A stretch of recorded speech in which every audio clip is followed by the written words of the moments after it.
साथियों, राजस्थान सामान्य ज्ञान की क्लास में आपका स्वागत है। इस क्लास में हम राजस्थान की प्राचीन सभ्यता एवं पुरातात्विक स्थल के अति महत्वपूर्ण सवालों पर चर्चा करने वाले हैं।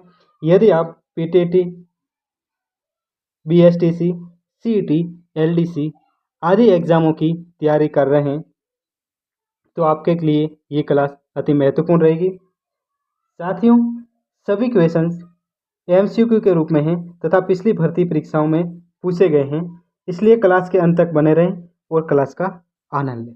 चलिए, पहला सवाल अपना, निम्नलिखित में से बौद्ध धर्म से संबंधित पुरातात्विक अवशेष कहाँ मिले हैं? पहला सवाल है, निम्नलिखित में से बौद्ध धर्म से संबंधित पुरातात्विक अवशेष कहाँ मिले हैं? ए बैराट विराटनगर, बी मध्यमिका, सी नलियासर, सांबर, डी रेड रॉक। तो इसका राइट आंसर है ए बैराट विराटनगर में बौद्ध धर्म से संबंधित पुरातात्विक स्थल प्राप्त हुए हैं।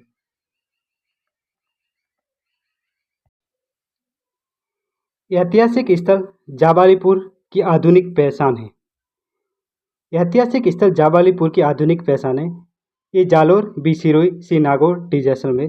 तो जाबालीपुर किसका प्राचीन नाम है? तो जालोर जिले का जो प्राचीन नाम है वो है जाबालीपुर। नेक्स्ट है अपना, बागोर सभ्यता किस नदी के किनारे स्थित है? बागोर सभ्यता किस नदी के किनारे स्थित है? ए साबी नदी, बी कोठारी नदी, सी कांटली नदी, डी घग्गर नदी। तो इसका राइट आंसर हो जाएगा दोस्तों कोठारी। बागोर सभ्यता है वो कोठारी नदी के किनारे स्थित है। नेक्स्ट है, बागोर की सभ्यता निम्नलिखित में से किस जिले में स्थित थी?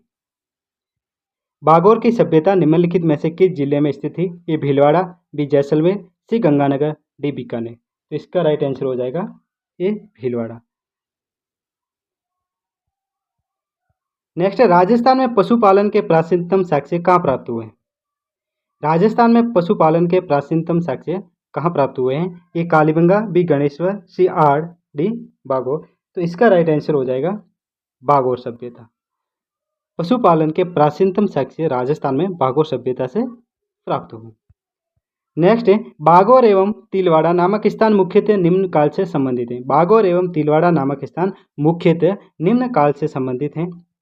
ए मध्यपाषाण काल, बी पूर्वापाषाण काल, सी पूर्व हड़प्पा काल, डी निम्न पूर्वापाषाण काल। तो इसका राइट आंसर है मध्यपाषाण काल। लूनी घाटी डीडवाना बूढ़ा पुष्कर के आसपास स्थित एक महत्वपूर्ण स्थल है। यह निम्नलिखित में से किस युग से संबंधित है? ए ऊपरी पुरापाषाण युग, बी उत्तर पुराना पाषाण युग, सी मध्य पुराना पाषाण युग, डी इनमें से कोई नहीं। तो इसका राइट आंसर हो जाएगा मध्य पुरापाषाण युग। लूनी घाटी डीडवाना बूढ़ा पुष्कर के आसपास जो भी महत्वपूर्ण स्थल है मध्य पुरापाषाण युग से संबंधित है। नेक्स्ट है, मेसोलिथिक शब्द का वास्तविक शाब्दिक अर्थ है। मेसोलिथिक शब्द का वास्तविक शाब्दिक अर्थ है। ए मध्य पाषाणकालीन युग, बी मध्य पुरापाषाण कालीन युग, सी उच्च पुरापाषाण कालीन युग, डी निम्न पुरापाषाण काल। तो इसका राइट आंसर हो जाएगा ए मध्य पाषाणकालीन युग। मेसोलिथिक का वास्तविक अर्थ है मध्य पाषाणकालीन युग। नेक्स्ट, निम्नांकित में से राजस्थान में किस स्थान से सैंधवकालीन अवशेष प्राप्त हुए हैं?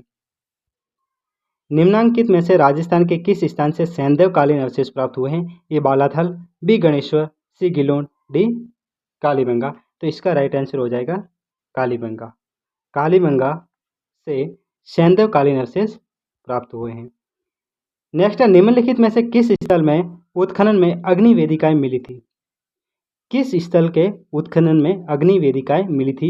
ए आड़, बी बागोर, सी कालीबंगा, डी गणेश्वर। तो इसका राइट आंसर हो जाएगा कालीबंगा। कालीबंगा के उत्खनन में अग्नि वेदिकाएं मिली।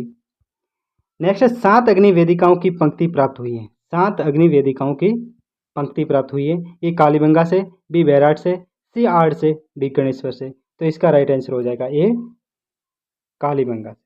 कालीबंगा सभ्यता से 7 अग्नि वेदिकाएं प्राप्त हुई थी। निम्न में से किस एक हड़प्पन स्थल से जोते हुए खेत के साक्ष्य प्राप्त हुए हैं? निम्न में से किस एक हड़प्पन स्थल से जोते हुए खेत के साक्ष्य प्राप्त हुए हैं? ए कालीबंगा, बी रोपड़, सी सोथी, डी नौर। तो इसका राइट आंसर है कालीबंगा। कालीबंगा से जुते हुए खेत प्राप्त हुए। नेक्स्ट है कालीबंगा वर्तमान गंगानगर जिले में किस नदी के कांठे पर स्थित है। कालीबंगा वर्तमान गंगानगर जिले में किस नदी के कांठे पर स्थित है। ए सिंधु, बी आहड़, सी घग्गर, डी सेनाब। तो दोस्तों इसका राइट आंसर हो जाएगा घग्गर नदी। घग्गर नदी के किनारे कालीबंगा सभ्यता स्थित है। निम्नलिखित में से किस सभ्यता स्थल में विकसित एवं सामरिक महत्व को किलेबंदी के अवशेष प्राप्त हुए हैं। निम्नलिखित में से किस सभ्यता में विकसित एवं सामरिक महत्व को किलेबंदी के अवशेष प्राप्त हुए हैं। ए बैराठ, बी कालीबंगा, सी ईश्वर, डी गणेश्वर। तो इसका राइट आंसर हो जाएगा दोस्तों कालीबंगा। कालीबंगा सभ्यता से किसी दुर्ग या किले के अवशेष भी प्राप्त हुए थे। नेक्स्ट है निम्नलिखित में से किसने कालीबंगा सभ्यता की खोज की। निम्नलिखित में से किसने कालीबंगा सभ्यता की खोज की। A Amalananda Ghosh, B Ratan Chandra Agrawal, C S D Sankalia, D V N Mishra. तो इसका राइट आंसर हो जाएगा अमलानंद घोष। अमलानंद घोष ने कालीबंगा सभ्यता की खोज की। नेक्स्ट है किस पुराविद को प्रथम बार कालीबंगा सभ्यता को प्रकाश में लाने का श्रेय दिया जाता है। A Amalanath Ghosh, B B Lal, C Balkrishna Thapar, D R C Agrawal. तो इसका राइट आंसर हो जाएगा अमलानंद घोष। नेक्स्ट है कालीबंगा का उत्खनन कार्य किसके नेतृत्व में निष्पादित हुआ। V M Wankar, V N Mishra, S D Sankalia, B Lal. तो दोस्तों अमलानंद घोष नहीं हो तो सेकंड ऑप्शन होता है बी लाल। कालीबंगा से हड़प्पा पूर्व की सभ्यता के मिलते जुलते अवशेष पाकिस्तान में किस स्थान पर मिले हैं। सुतका गैंडोर, बी लाहौर, सी कोट डिजी, डी मोटंगो मरी। तो इसका राइट आंसर है कोट डिजी। नेक्स्ट है निम्नलिखित जिलों में से किस जिले से आहड़ संस्कृति के अवशेष मिले हैं। आहड़ संस्कृति के अवशेष कहाँ से मिले हैं। ए चित्तौड़, बी बांसवाड़ा, सी उदयपुर, डी राजसमंद। तो इसका राइट आंसर हो जाएगा डी राजसमंद। आहड़ सभ्यता वैसे उदयपुर में है लेकिन इसका राइट आंसर डी माना था आरपीएससी ने। नेक्स्ट है निम्नलिखित स्थानों में से किसे ताम्रवती नगरी के नाम से जाना जाता है। ताम्रवती नगरी के नाम से किस सभ्यता स्थल को जाना जाता है। ए गिलगुंड, बी बालाथल, कालीबंगा और डी आहड़। तो इसका राइट आंसर हो जाएगा आहड़। आहड़ सभ्यता को ताम्रवती नगरी के नाम से भी जाना जाता है। निम्नलिखित में से कौन से स्थल को धूलकोट भी कहा जाता है। किस स्थल को धूलकोट भी कहा जाता है। ए विराटनगर, बी आहड़, सी कालीबंगा, डी पीलीबंगा। तो इसका राइट आंसर हो जाएगा बी आहड़। आहड़ सभ्यता को धूलकोट भी कहा जाता है। नेक्स्ट है पूरा स्थल आहड़ से प्राप्त प्राचीन अवशेष संबंधित हैं। ए कांस्य युग से, बी लौह युग से, डी ताम्र पाषाण युग से, डी पूरा पाषाण युग से। तो इसका राइट आंसर हो जाएगा ताम्र पाषाण युग से। आहड़ सभ्यता से जो भी अवशेष प्राप्त हुए हैं वो ताम्र पाषाण युग से संबंधित हैं। नेक्स्ट है अनाज रखने के बड़े मृदभांड जिसे गोरे व कोठे कहा जाता था किस प्राचीन सभ्यता से प्राप्त हुए हैं। जोधपुरा, आहड़, ओजियाना या कालीबंगा। तो इसका राइट आंसर हो जाएगा आहड़। आहड़ सभ्यता से बड़े मृदभांड मिले हैं जिन्हें गोरे एवं कोठे कहा जाता है। नेक्स्ट है निम्न में से राजस्थान की ताम्र युगीन सभ्यता में सबसे प्रमुख सभ्यता कौन सी है। ए आहड़, बी कालीबंगा, बैराठ और बागोड़। तो इसका राइट आंसर हो जाएगा आहड़। नेक्स्ट है राम सेकोस्म और स्फटिक नाम पाषाणकालीन उपकरण प्राप्त हुए हैं। ये दोनों उपकरण कहाँ से प्राप्त हुए हैं। ए कालीबंगा, बी हड़प्पा, सी बालाकोट, डी आहड़। तो ये प्राप्त हुए हैं आहड़ सभ्यता। दक्षिण पश्चिमी राजस्थान की प्राचीन सभ्यता का एक महत्वपूर्ण केंद्र था। ए कालीबंगा, बी आहड़, सी सिंधु, डी बनास। तो इसका राइट आंसर हो जाएगा साथियों बी आहड़। पश्चिमी राजस्थान की प्राचीन सभ्यता का एक महत्वपूर्ण केंद्र था आहड़।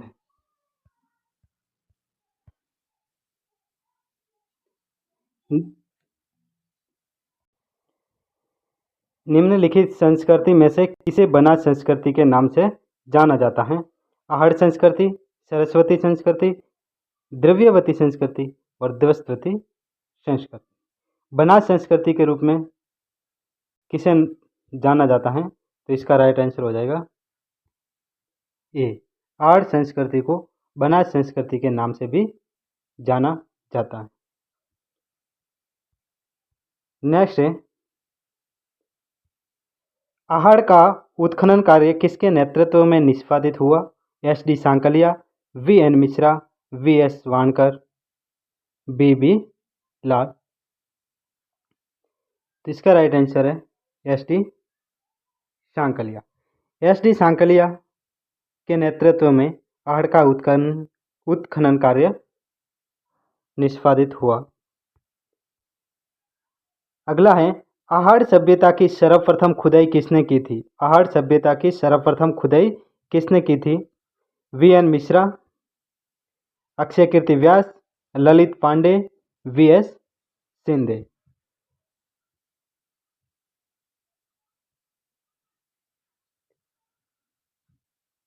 आहड़ सभ्यता का जो सर्वप्रथम खुदाई का कार्य किया वो अक्षय कीर्ति व्यास द्वारा किया गया। लाल काले मृदभांड वाली संस्कृति का प्रमुख केंद्र था। लाल काले मृदभांड वाली संस्कृति का प्रमुख केंद्र था कालीबंगा, आहड़, बालाथल, बागोर। तो इसका राइट आंसर है बी आहड़। आहड़ संस्कृति लाल काले मृदभांड वाली प्रमुख संस्कृति। निम्नलिखित में से कौन सी वस्तु आहड़ सभ्यता के स्थलों में संबंधित नहीं है? निम्नलिखित में से कौन सी वस्तु आहड़ सभ्यता के स्थलों में संबंधित नहीं है? ए सावल, बी कृष्ण लोहित मृदभांड, सी तांबे की वस्तुएं, डी चित्रित धूसर मृदभांड। तो सावल, कृष्ण लोहित मृदभांड और तांबे की वस्तुएं, ये सारी चीज़ें आहड़ सभ्यता के उत्खनन से प्राप्त हुई है, लेकिन विचित्र धूसर मृदभांड वो आहड़ सभ्यता से संबंधित नहीं है। 4000 वर्ष पुरानी सभ्यता के पुरातात्विक अवशेष उदयपुर के समीप एक गांव में पाए गए हैं। वह गांव है जगत, दिलवाड़ा, एकलिंगजी, आहड़। राइट आंसर है आहड़। दो मुंह का सूला व बहुत प्रकार के बर्तनों के साथ सिलबट्टा व पेन निम्नलिखित में से किस स्थान से खुदाई में मिले थे?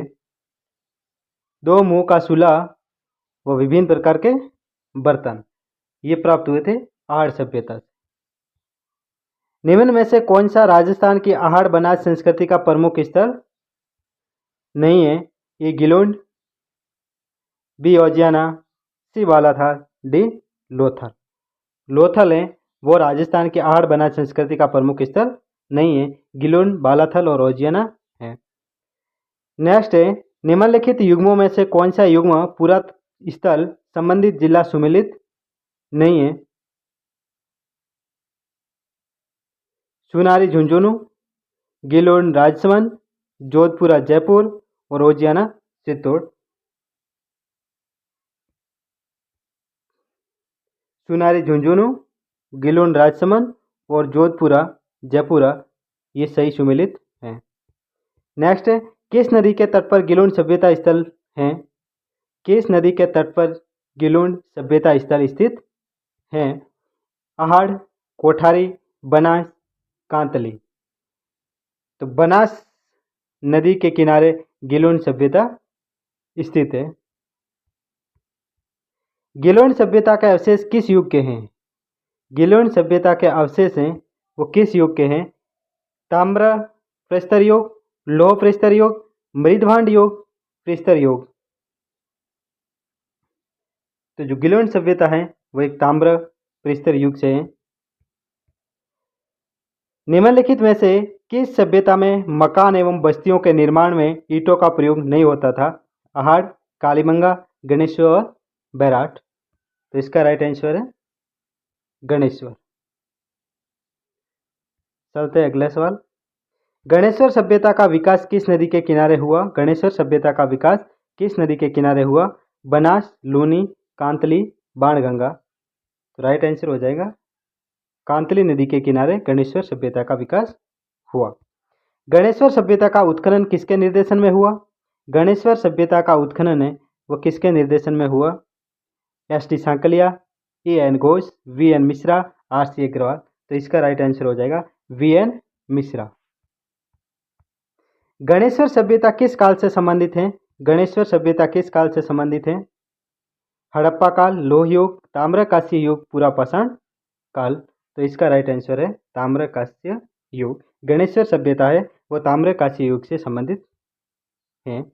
आज का अपना अंतिम सवाल है, किस ताम्रपाषाणिक स्थल पर सबसे ज़्यादा ताम्र सामग्री प्राप्त हुई है? किस ताम्रपाषाणिक स्थल पर सबसे ज़्यादा ताम्र सामग्री प्राप्त हुई है?